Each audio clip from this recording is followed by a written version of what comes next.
नमस्कार और स्वागत है द डीप डाइव में। आज हमारे पास वेदा विद विज्जू से कुछ बहुत ही दिलचस्प सामग्री है जो हमें प्राचीन भारत की दुनिया में बहुत गहराई तक ले जाएगी। सोचिए, एक ऐसा वक्त जब वक्त भी नहीं था, कुछ भी नहीं, न कोई तारा, न कोई ग्रह, न धरती, न आसमान, मतलब खाली जगह भी नहीं थी, क्योंकि जगह होने के लिए भी तो किसी चीज का होना जरूरी है। बस एक ऐसी स्थिति जिसकी हम कल्पना भी नहीं कर सकते। तो सवाल उठता है, अगर कुछ नहीं था तो हम और आप, ये दुनिया, ये ब्रह्मांड, ये सब कहां से आया? आज हम इसी सबसे बड़े सवाल की जड़ तक पहुंचने की कोशिश करेंगे और हमारा गाइड होगा हजारों साल पुराना एक टेक्स्ट, ऋग्वेद का नासदीय सूक्त। इसे क्रिएशन हिम भी कहते हैं। और मजे की बात यह है कि इसमें जो सवाल उठाए गए हैं ना, वो आज भी मॉडर्न साइंस के लिए सबसे बड़े रहस्य हैं। बिल्कुल, ये ऋग्वेद के 10वें मंडल का 129वां सूक्त है और ये कोई कहानी नहीं सुनाता कि भगवान ने 7 दिन में दुनिया बनाई। नहीं, ये उससे कहीं ज्यादा गहरा है। ये दरअसल चेतना और अस्तित्व पर एक, आप कह सकती हैं कि एक फिलोसॉफिकल इन्वेस्टिगेशन है। और इसकी सबसे हैरान करने वाली बात तो यही है कि उस वक्त के ऋषियों ने बिना किसी टेलीस्कोप, बिना लैब के, सिर्फ अपने मन और चेतना के दम पर इतने गहरे सवाल कैसे पूछ लिए। तो आज की हमारी ये गहरी छानबीन इसी को समझने की कोशिश करेगी कि हजारों साल पहले इंसान ने सृष्टि के सबसे बड़े रहस्य का सामना कैसे किया और उस खोज में हमारे लिए आज क्या छिपा है। चलिए इस दिमागी सफर पर निकलते हैं। तो शुरुआत होती है पहले ही मंत्र से और पहली ही लाइन दिमाग को घुमा देती है, ना सदासी नो सदासी तदानीम। मतलब तब ना सत था ना असत, ना अस्तित्व था ना अनस्तित्व। ये क्या बात हुई? या तो कोई चीज होती है या नहीं होती। ये दोनों ही नहीं था का क्या मतलब है? यही तो इस सूक्त की जीनियस शुरुआत है। ऋषि पहली लाइन में हमारे सोचने के सारे पैमाने तोड़ देते हैं। वो कह रहे हैं कि उस शुरुआती अवस्था को समझने के लिए तुम्हारे पास शब्द ही नहीं है, कैटेगरी ही नहीं है। होना और ना होना, ये तो हमारे मन की बनाई हुई श्रेणियां हैं। वो एक ऐसी स्थिति थी जो इन सब से परे थी, जहां न दिन था न रात, क्योंकि सूरज और धरती ही नहीं थे, न मृत्यु थी न अमरता, क्योंकि जीवन ही शुरू नहीं हुआ था। अच्छा, मतलब वो हमें ये बता रहे हैं कि अपनी छोटी मोटी सोच लेकर इस रहस्य को समझने की कोशिश मत करो, पहले अपने दिमाग को खाली करो। एग्जैक्टली। वो कह रहे हैं कि ये तुम्हारी कल्पना से बाहर की बात है। हमारा दिमाग द्वैत में, ड्युअलिटी में सोचता है, अच्छा बुरा, हाँ ना, होना ना होना।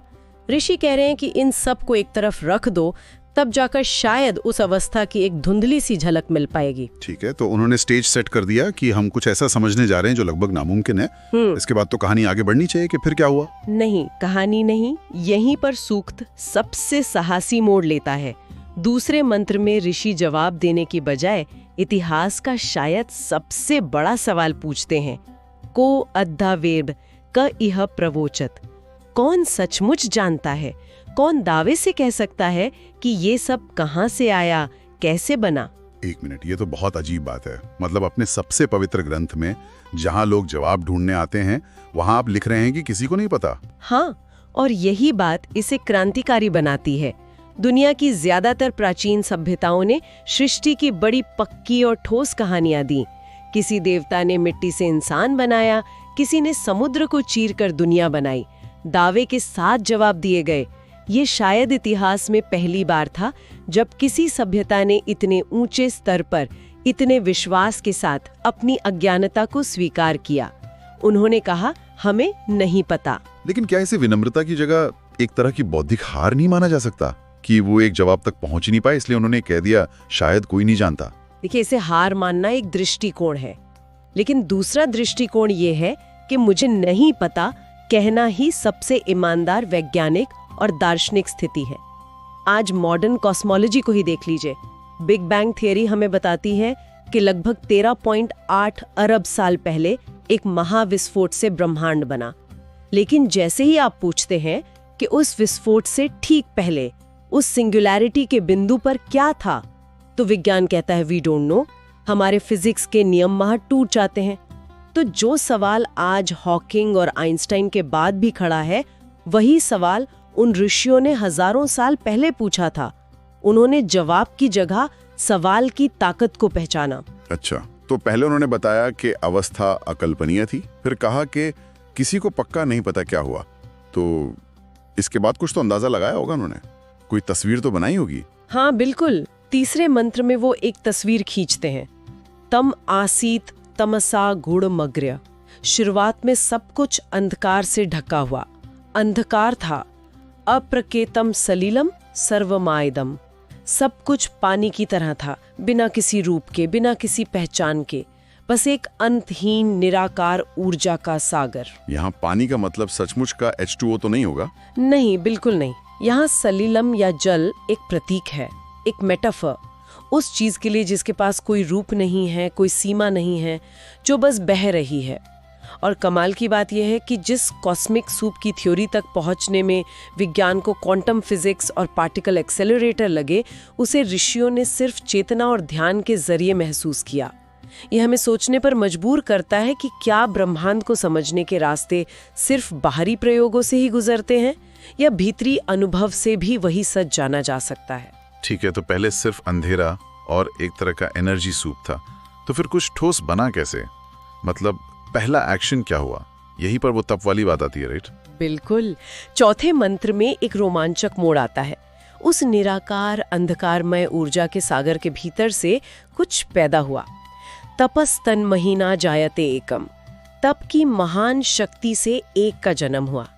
यहाँ तप का मतलब सिर्फ गर्मी या तपस्या नहीं है, इसका गहरा मतलब है आंतरिक ऊर्जा, एक कॉन्सेंट्रेटेड कॉस्मिक एनर्जी। जैसे किसी लेंस से सूरज की रोशनी एक बिंदु पर फोकस होकर आग पैदा कर देती है, वैसे ही उस बिखरी हुई ऊर्जा के भीतर एक इच्छा या शक्ति जागी और सब कुछ एक बिंदु पर सिमट गया, वो एक पैदा हुआ। और यही एक वो चीज है जिसे आज विज्ञान सिंगुलैरिटी कहता है। वो एक बिंदु जहां से पूरा ब्रह्मांड फटा। आप इसे ऐसा कह सकते हैं, ये शून्य से अस्तित्व की पहली किरण का प्रकट होना था। वो पहला बिंदु जहां से स्पेस और टाइम की शुरुआत होनी थी। हजारों साल पहले उसे एकम यानी द वन कहा गया। वाह, ये तो वाकई हैरान करने वाला है। लेकिन एक सवाल है, ये तप या ऊर्जा आई कहां से? मतलब उस शांत सूप में अचानक हलचल क्यों हुई? ये बहुत अच्छा सवाल है और इसका जवाब पांचवा मंत्र देता है, जो शायद इस पूरे सूक्त का दिल है। वो कहता है, कामस्तग्रे समवर्तताधि मनसो रेतः प्रथमम यदासीत।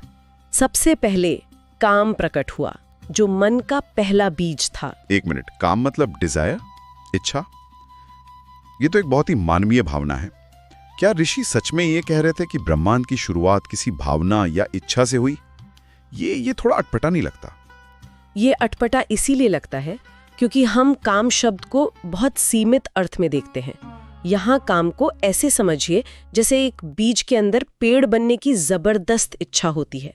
वो कोई सोची समझी योजना नहीं है, बस एक अंदरूनी ड्राइव है, एक अर्ज है अस्तित्व में आने की।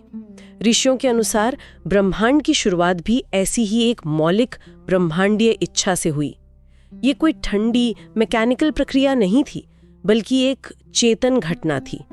विज्ञान जिसे क्वांटम फ्लक्चुएशन कहता है, वेद उसे चेतना की पहली इच्छा कहते हैं। मतलब ये ब्रह्मांड किसी एक्सीडेंट का नतीजा नहीं, बल्कि एक इरादे से, एक इच्छा से पैदा हुआ है। ये तो पूरी सोच को ही बदल देता है। बिल्कुल। ये चेतना को पदार्थ से पहले रखता है। ये कहता है कि कॉन्शियसनेस इज फंडामेंटल। जब उस एक में अस्तित्व में आने की इच्छा जागी, तब सृष्टि का खेल शुरू हुआ। ठीक है, तो कहानी अब तक ये है, एक अकल्पनीय अवस्था थी जिसमें एक पैदा हुआ और उस एक में इच्छा जागी। अब उस इच्छा से हुआ क्या? ब्रह्मांड फैला कैसे? इसका जिक्र छठे मंत्र में है। तिरश्चीनो वितत्तो रश्मिरेशाम अधा स्वेदासिद उपरि स्वेदासिद।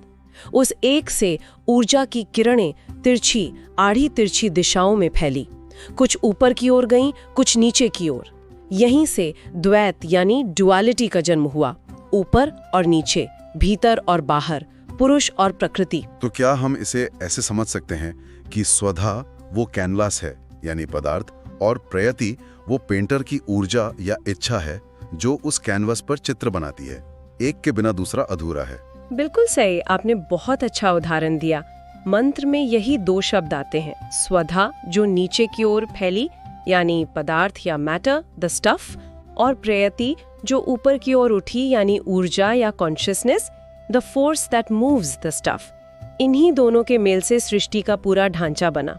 और ये विचार आज के कॉस्मिक एक्सपेंशन से कितना मिलता जुलता है, जहां बिग बैंग के बाद ऊर्जा और पदार्थ हर दिशा में फैलने लगे। ठीक है, तो अब तक की कहानी ये है कि निराकार ऊर्जा थी, उसमें एक इच्छा जागी और उससे ब्रह्मांड फैलने लगा। ये तो एक पूरी कहानी लगती है, एक जवाब जैसा लगता है। लेकिन ये सूक्त यहाँ खत्म नहीं होता है ना, बल्कि ये तो सबसे बड़ा सवाल आखिर के लिए बचा के रखता है। हाँ, यही इस सूक्त की पराकाष्ठा है। 7वां और अंतिम मंत्र वापस उसी सवाल पर लौट आता है, लेकिन इस बार और भी ज्यादा गहराई के साथ। वो कहता है, ये सृष्टि कहाँ से आई, ये कौन बताएगा? देवता भी नहीं बता सकते, क्योंकि वो तो सृष्टि बनने के बाद आए हैं। और फिर आती है वो लाइन जो दिमाग को सुन्न कर देती है, यो अस्याध्यक्षः परमे व्योमन सो अंग वेद यदि व न वेद। जिसका मतलब है, इसका मतलब है जो इस सृष्टि का स्वामी है, जो सबसे ऊंचे आकाश में बैठा है, शायद वो जानता हो या शायद वो भी नहीं जानता। क्या मतलब बनाने वाले को भी नहीं पता कि ये कैसे बना? ये तो मतलब गजब की ईमानदारी है। ये मान लेना कि शायद हमें कभी पता ही ना चले, ये अपने आप में एक बहुत बड़ी बात है। मैं सच बताऊं, जब मैंने पहली बार ये पंक्ति पढ़ी थी, शायद वह भी नहीं जानता, मेरे रोंगटे खड़े हो गए थे। ये सोचना कि हजारों साल पहले कोई इतनी बौद्धिक ईमानदारी तक पहुंच गया, ये आज भी मुझे हैरान करता है। ये परम विनम्रता है, ये कहना कि रहस्य इतना बड़ा है कि शायद उसका कोई एक जवाब है ही नहीं।